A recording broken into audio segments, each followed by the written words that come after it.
Okay, I wanted to talk about the Trump indictment and my thoughts on that. Now, when it comes politically, I grew up Democrat.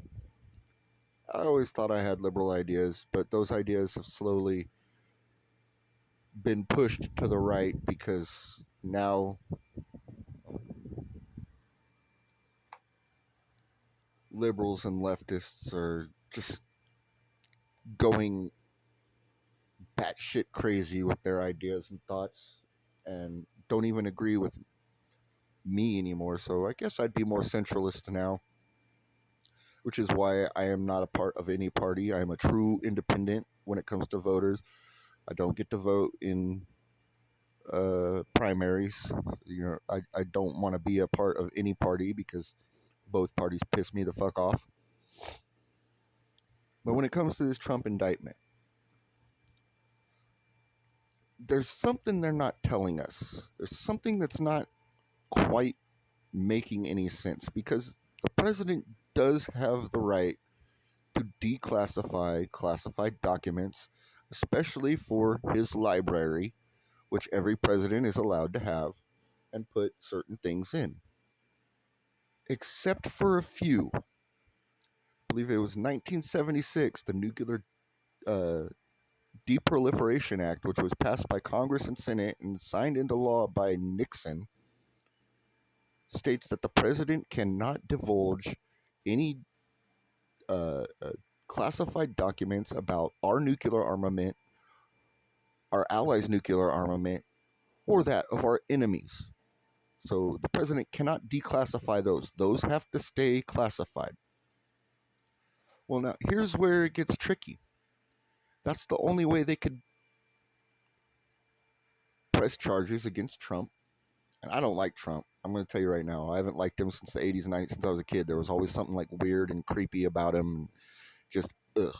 Like, I've never liked the man for like the 40 years I've been alive. Every time he's on TV or says something or does something. And this is back when he was a Democrat. And even back then, I was like, there's just something wrong about you, dude. You always rubbed me the wrong way. But yeah, to be able to prove that he had nuclear uh, files,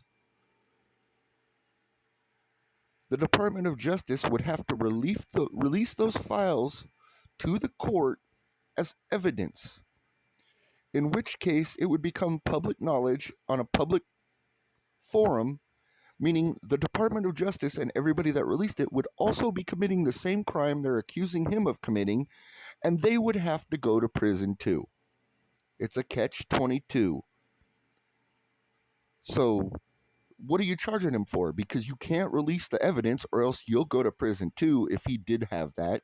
And if he didn't, it's just a witch hunt. That's all it is. Nobody's going after all of the classified documents they found in Biden's house. But I guarantee if the Republicans take over in the next presidential election, which they probably will because everybody's getting tired of Democrats' bullshit, if Biden's still alive, he's going to be going to court and possibly prison. Same way you're treating Trump, he's going to get treated the same way because it's gotten to the point where the parties aren't actually sitting down and talking to each other and trying to make America better for everybody that lives in it anymore.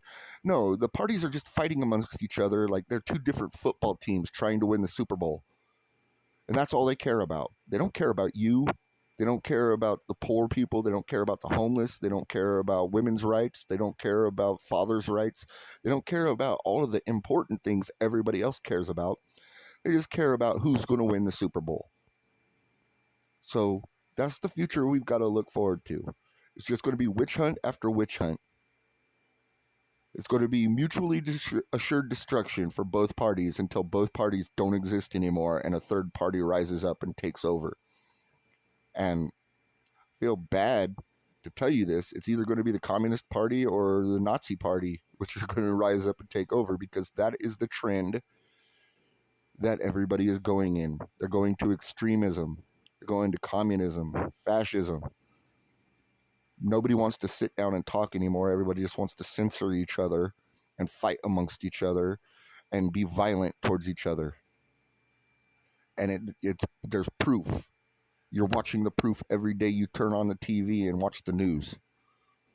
So, yeah, somebody's pulling the wool over our eyes to be able to get their ideals to be the most important thing that people think about in America.